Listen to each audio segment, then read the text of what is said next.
In the last minute before submitting the college entrance exam choices, Christiana changed my application to Peking University. She said to me, "Jacob didn't do well this time. Let's stay with him for a year and retake the exam together. You know, he can't do without me." I stared blankly at Christiana, who wore a victorious expression. So, for her little childhood friend, she could sacrifice me without hesitation.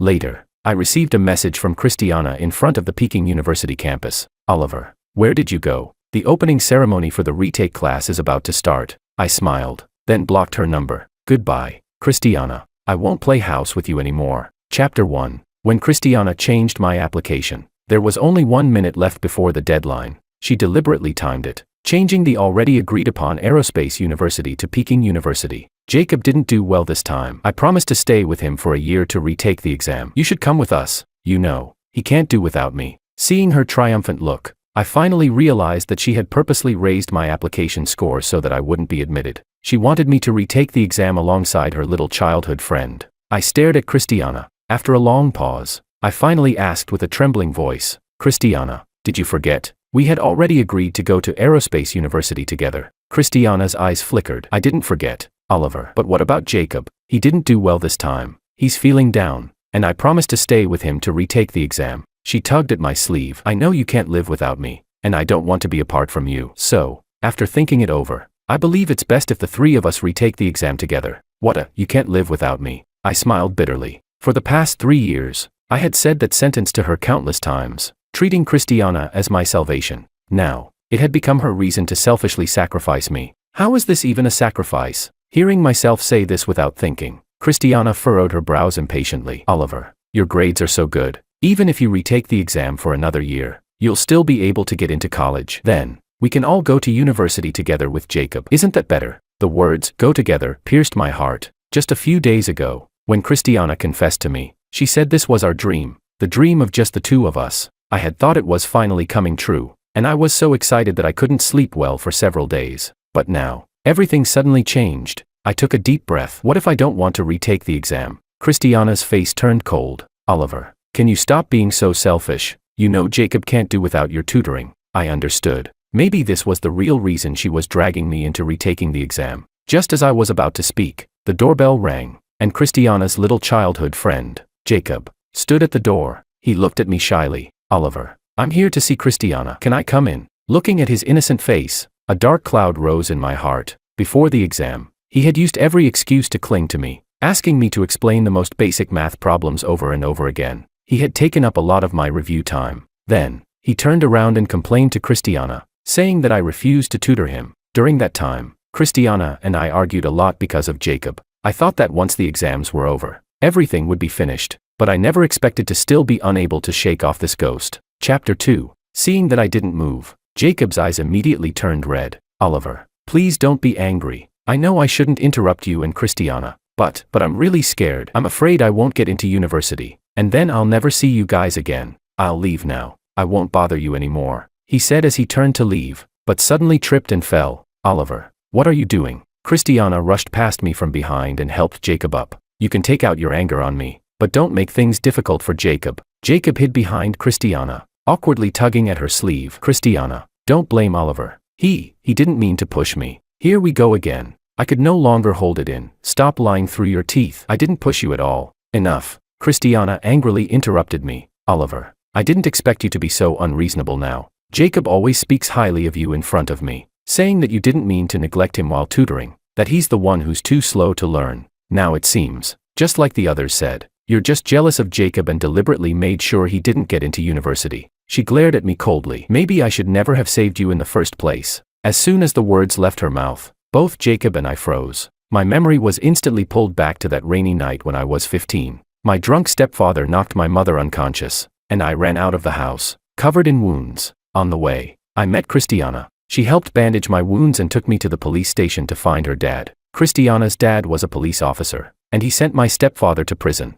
ending years of nightmares for me. But my mother hated me for it, blaming me for getting involved and causing her to lose her love. In the end, she jumped off the rooftop in front of me. My classmates spread rumors about me, isolated me, and even bullied me, saying I was the one who caused my mother's death. I developed depression because of that. It was Christiana who stayed by my side and helped me step by step through it. She went to school with me, did homework with me, ran with me in the mornings, and participated in science competitions together. She knew I dreamed of escaping this place, so we made a promise to get into our ideal aerospace university and start a new future. Unconsciously, I fell in love with Christiana. She was my salvation, the light that brightened my life. She was the one who understood me the most, and she also knew exactly where to strike to hurt me the most. Just like now, in front of Jacob, she ruthlessly uncovered my scars. I stared at her, unable to believe she would say something like that. She met my gaze for a moment, and a flicker of guilt flashed in her eyes. Her tone softened. Forget it. If you apologize to Jacob,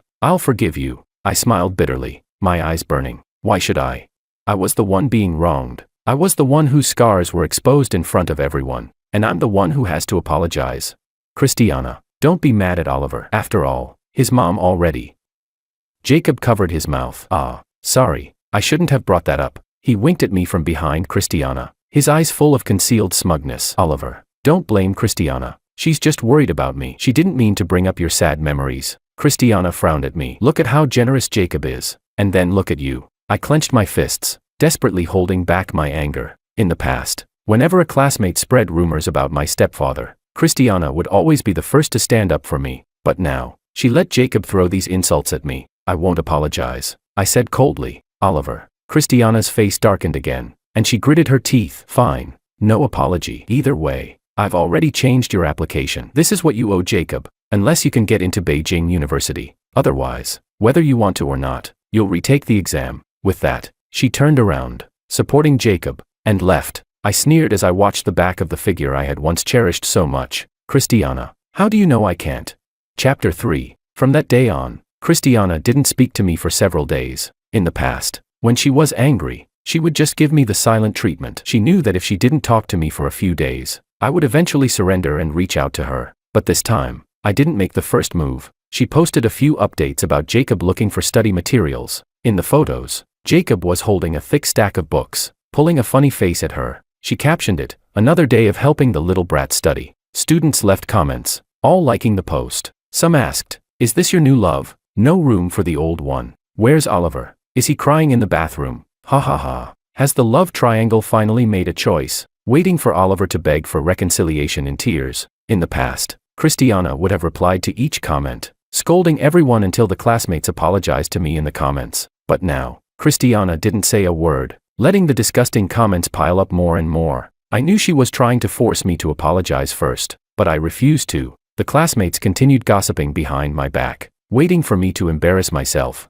Without Christiana protecting me, they became bolder, even starting to make fun of me in group chats. I couldn't be bothered. Then, the next second, Jacob actually mentioned my application being changed to Beijing University in the group. No way. Did Oliver lose it? With his score, can he even get into Beijing? Does he think Beijing is his family's school, that he can just walk in? Isn't he always pretending to be a top student? This time, he's definitely going to be slapped in the face. Get ready to watch the show.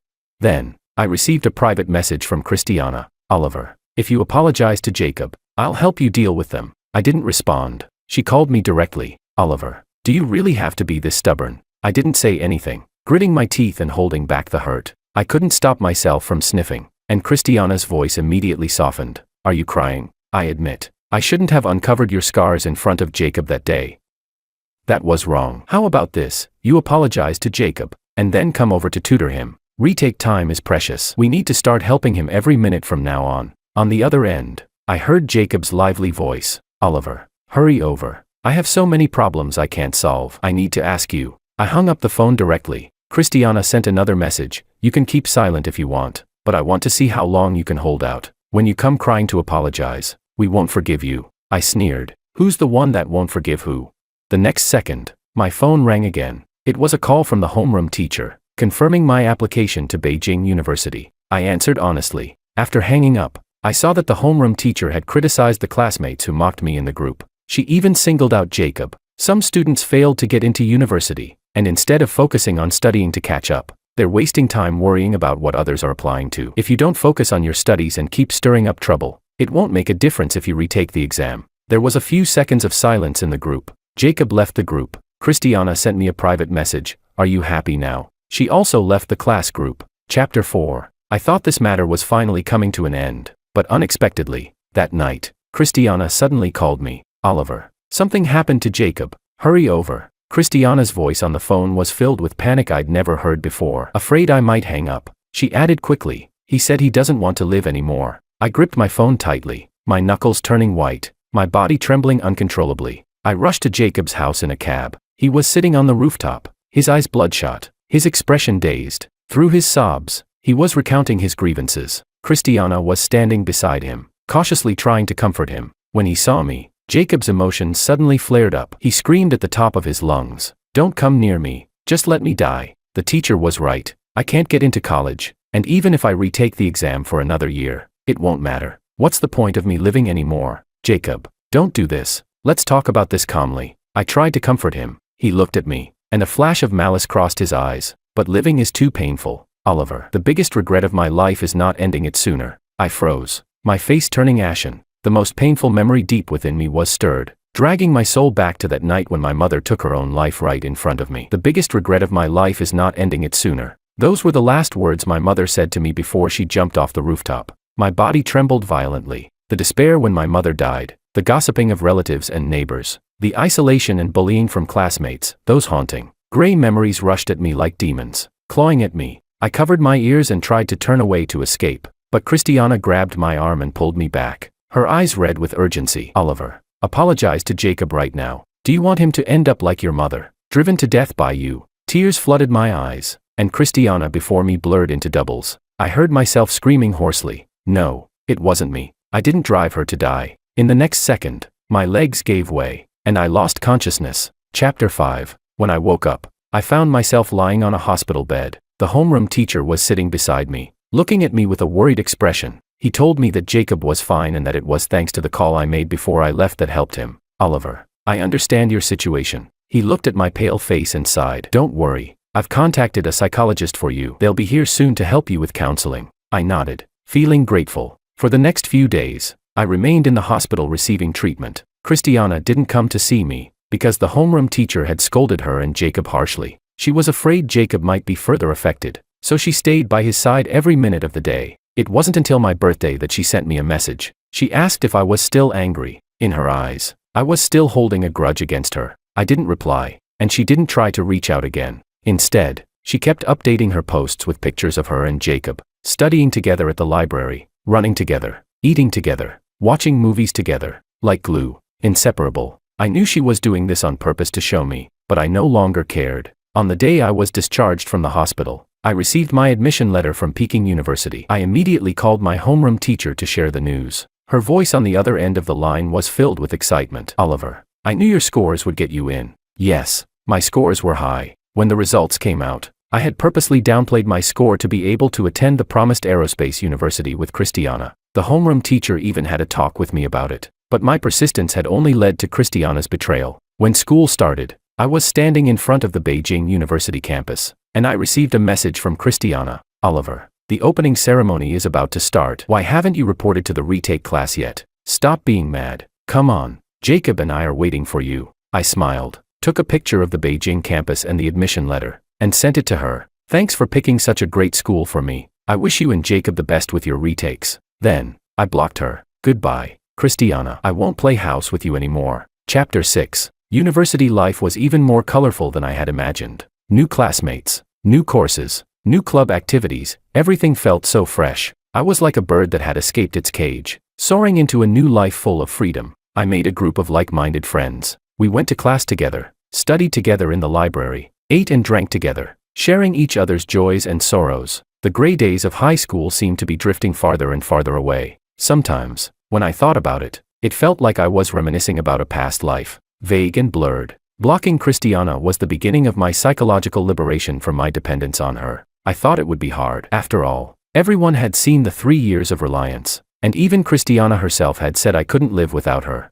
But to my surprise, after cutting off contact for a while, I realized that the sky didn't fall after all. I suddenly understood. It turns out, I was the one who was my most solid support. Meanwhile, Christiana had become almost frantic, constantly changing her phone numbers and calling me. A bombardment of messages. At first, I tried to ignore them, but eventually, it became too much. I had no choice but to block her one after another. When the first semester was almost over, Christiana showed up at school. She was holding a box of chocolates. standing under the boys' dormitory building, blocking my way as I was returning from the library. Oliver, I finally found you. When she saw me, her eyes lit up, and she immediately rushed over. Oliver, I miss you so much. I brought you your favorite chocolates. Christiana's gaze was intense, but I took 2 steps back, creating some distance between us. Is there something you need? I asked coldly, my tone completely devoid of warmth. Her eyes dimmed. I thought you'd be happy to see me. I didn't respond and simply looked at her. She was still wearing the white dress I had given her on her 17th birthday, but she looked much thinner now.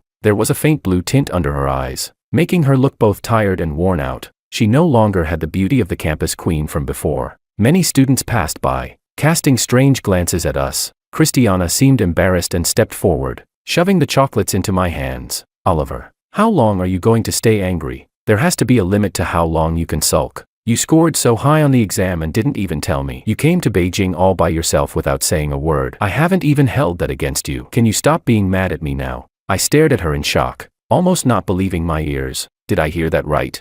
She came all the way to find me, but didn't apologize for anything that had happened before. Instead, she was blaming me. Excuse me, how exactly did I come to Beijing? I asked, a half smile on my face. Christiana's expression froze. Oliver, it's been so long. Why are you still holding on to this? You got into a better university, didn't you? It's not like you've lost anything. Compared to Jacob, my face darkened. Christiana thought I was upset because she mentioned Jacob, and she quickly tried to explain. Oliver, there's nothing between me and Jacob. I only see him as a little brother. The person I truly like is you. Oliver, I know you're mad because you're jealous. It's all my fault. Please don't be mad at me anymore. Okay. Chapter 7. She looked at me, her eyes full of expectation. Christiana, do you think too highly of yourself? I suddenly found this situation meaningless. Why did she think that after everything she had done to hurt me, all it would take was for her to beckon with a finger and I would instantly forgive her and go back to her side? Am I that pathetic? I was already planning to leave the past behind, but it seems like unless I make myself clear today, you won't give up. I admit, when the exam results came out, I chose to hide my high score, but that was because I had already decided I wanted to go to Aerospace University with you. Even when the homeroom teacher talked to me about it, I didn't waver. But you, for your little childhood friend, you didn't hesitate to betray the promise we made. Christiana, why do you think others should sacrifice for your saintly heart? Christiana stared at me, her mouth opening and closing, but no sound came out. I remembered watching Christiana participate in debates at school. She had been so eloquent, silencing everyone around her. Her presence powerful and unmatched. That image was deeply etched in my mind. Now, the tired and weary figure before me was so different from the bright, shining girl I once knew. Christiana had always been the school beauty and a top student. In the first 2 years of high school, her grades were always on par with mine. In the 3rd year, with Jacob joining the picture, she became distracted. Her grades started to fall behind mine. I knew she had a strong sense of pride, so I always made sure to maintain a similar ranking to her. Over time, in her mind, I had become the one who belonged at that rank, so she felt no hesitation in changing my college application, because she thought there was no way I could get into Beijing. Oliver, I didn't think it through. I just wanted to help Jacob. I thought, with your grades being so good, the 3 of us would have no problem retaking the exam together. So I couldn't help but laugh bitterly. Just because my grades are good, I should be sacrificed. What kind of robber logic is that? You really deserve it. Christiana, you knew how much I wanted to escape that place. I couldn't stop my eyes from reddening, and tears fell onto the chocolate box. You knew what I went through. You knew how much my mother's death devastated me, yet you let Jacob attack me with it again and again. I didn't mean to. Jacob didn't do it on purpose. Christiana's face turned frantic, still defending Jacob. No. Then why did Jacob know the last words my mom said before she died? I only told you that secret. I closed my eyes, taking a deep breath. I tried to control my body to stop it from shaking. All this time, I thought I had gotten over it, but I hadn't. I had just buried that scar deeper inside me. Every time I recalled Jacob's staged suicide, I could still feel the suffocating malice and betrayal. When I thought about it, there was only one possibility. Christiana had told Jacob my deepest, most painful secret, and Jacob had used that secret to blow the most venomous whistle against me. Chapter 8. Christiana couldn't look me in the eye, a fleeting moment of guilt flashing across her face. I'm sorry, Oliver. I didn't think Jacob would. Then what about you? I glared at her, my voice full of bitterness. Do you also think I'm the one who caused my mom's death? Christiana, answer me. I stared into her eyes, waiting for her answer. I could ignore the malice of others, because they had never given me warmth or support. But Christiana, she was the one I had once seen as my only support.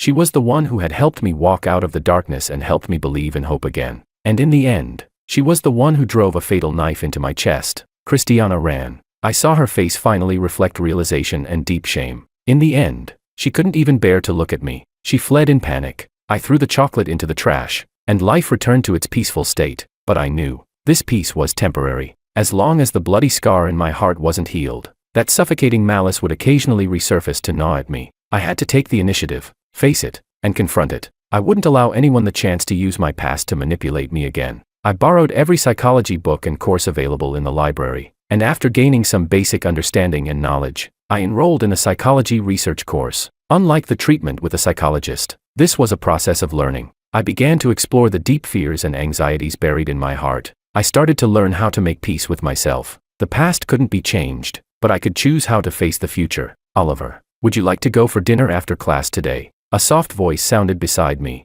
I looked up and saw Ava's clear eyes, smiling at me. She was the teaching assistant for the course and a graduate student in Beijing. No, senior, you go ahead. Today's class was a bit difficult, and I need some time to digest a few things. I responded casually, then lowered my head to focus on the book in my hands. Don't push yourself too hard. Learning is a gradual process. It's not something that can be rushed. Ava handed me a cup of water and sat down beside me. You can ask me anything you don't understand. I'll be here whenever you need me. The warm water soothed my throat, and a sense of warmth filled my heart. Since I met Ava in this psychology research class, she had invited me to dinner multiple times. Her intentions were unspoken but clear. After several invitations, I couldn't refuse anymore, and I went to dinner with her a few times, but more often than not, I still found excuses to decline. She wasn't in a hurry, silently staying by my side, neither too close nor too far, maintaining a comfortable and safe distance for me. She only appeared when I truly needed help. Honestly, I didn't dislike her. I had seen her speak gently in class,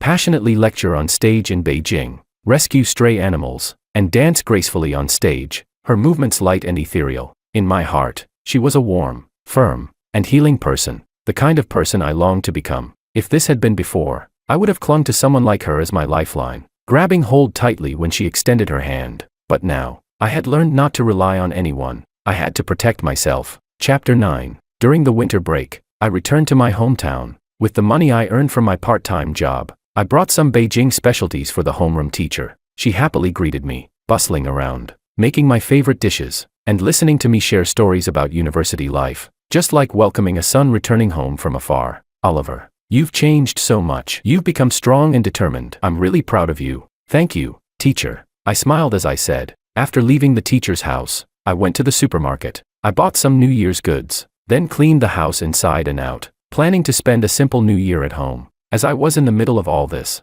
suddenly someone knocked on the door. I opened it to find Jacob standing at the doorstep, looking at me with a complicated expression. The timid look on his face was gone, replaced with hatred and resentment. The facade had been dropped. This was the real him. Oliver, what did you say to Christiana? Why did she go to Beijing to find you? And after she came back, she stopped talking to me completely. He stared at me intently, as if searching for an answer on my face, but unfortunately, my face revealed nothing. I've never understood. What exactly makes you better than me? I was the first one to know Christiana. I grew up with her as childhood friends. Before high school, we were inseparable, together every day, and we liked each other long ago. If it wasn't for you coming in the way, we would have been together by now, he yelled, his voice twisted with bitterness, making it uncomfortable to listen to. You two can be together now. No one's stopping you, I said, trying to close the door, but he forcefully wedged himself against the doorframe. Oliver, don't get smug. So what if you're in Beijing? Christiana's choice to sacrifice you to stay with me for the retake proves that I am the one who matters most to her. Did you come all the way here just to say this nonsense? I felt helpless. What was the point of him coming to me? Christiana wasn't talking to him. What could I do about it? I wasn't her father. I couldn't control her thoughts. Seeing that I wasn't upset or angry, Jacob's face twisted into an even more vicious and malicious expression. He screamed at me hysterically. Oliver, don't think I don't know what kind of person you are. You're just the star that killed your mother, and you've got depression.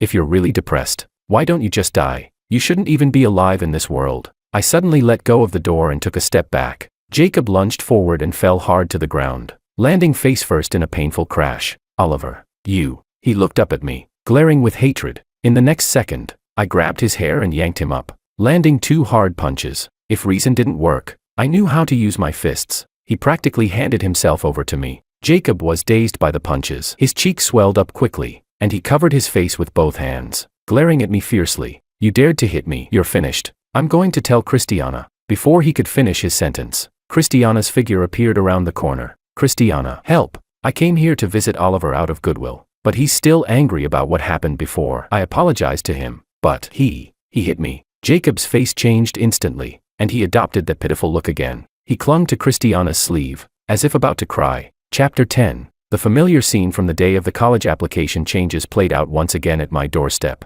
I clenched my fist, watching Christiana warily. I never hit women, but she better not push me. This time, I wasn't going to be the fool. Unexpectedly, Christiana pushed Jacob aside. She looked at him coldly, her expression devoid of any concern, her tone chillingly icy. Didn't I tell you not to bother Oliver again? Can't you understand? Jacob froze, then grabbed Christiana's hand with tearful eyes. Christiana, I really just came to see Oliver. He hit me first. Enough. Christiana shoved Jacob away, her disgust obvious, as if he were something filthy. I've had enough of your disgusting behavior. Get lost. Jacob's face went pale, and he ran away, crying. After he left, Christiana walked up to me and handed me a food container. My dad asked me to bring this to you, since I knew you were back for the new year. I stared blankly at the still warm food container, thinking of Christiana's dad, the good police officer who had helped me escape my stepfather's clutches. After my mother's suicide, I lived alone for a long time. Christiana would often bring me food from home, and the thing she brought most often were dumplings made by her father. Please thank your dad for me. I took the dumplings,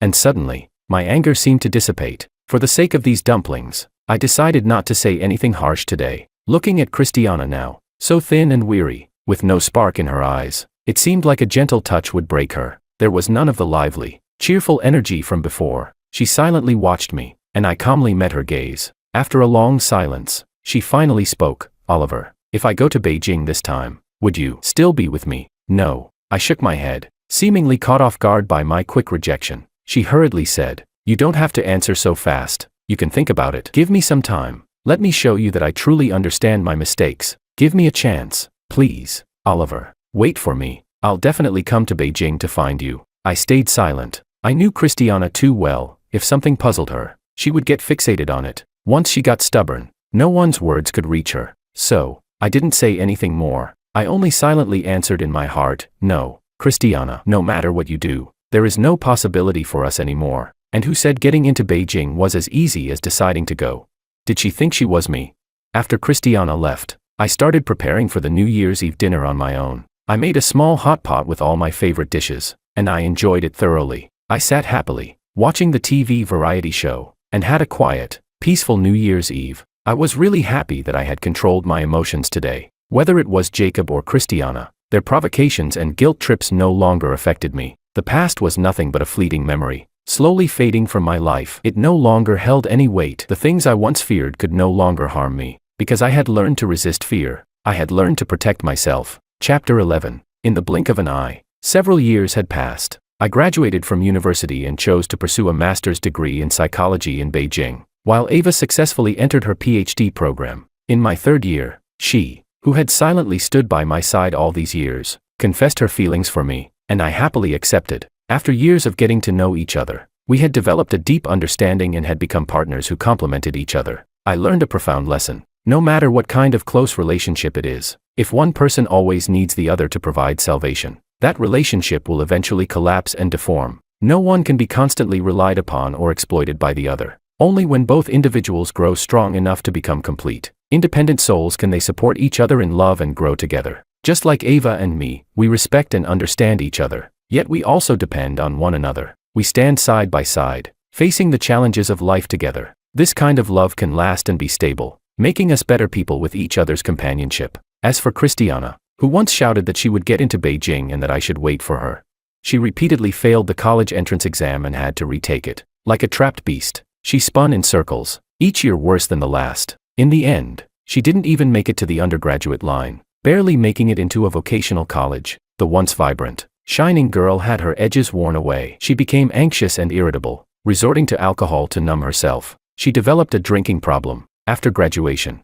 I sold my house back home and never returned. Christiana never tried to contact me again. She probably had no face left to meet me. But Jacob didn't give up. He kept clinging to her. When I was in my second year of graduate school, I heard that Christiana, drunk, stabbed Jacob at her doorstep. 22 stabs, each one aimed at a vital point. While stabbing him, she shouted, "It's all your fault. You're the one who ruined my chance to go to aerospace university. I retook the exam for so many years, and now I can't even get into any university. It's all your fault. It's all your fault. You made me unable to hold my head up in front of everyone. You've ruined my life. I'm going to kill you. Kill you."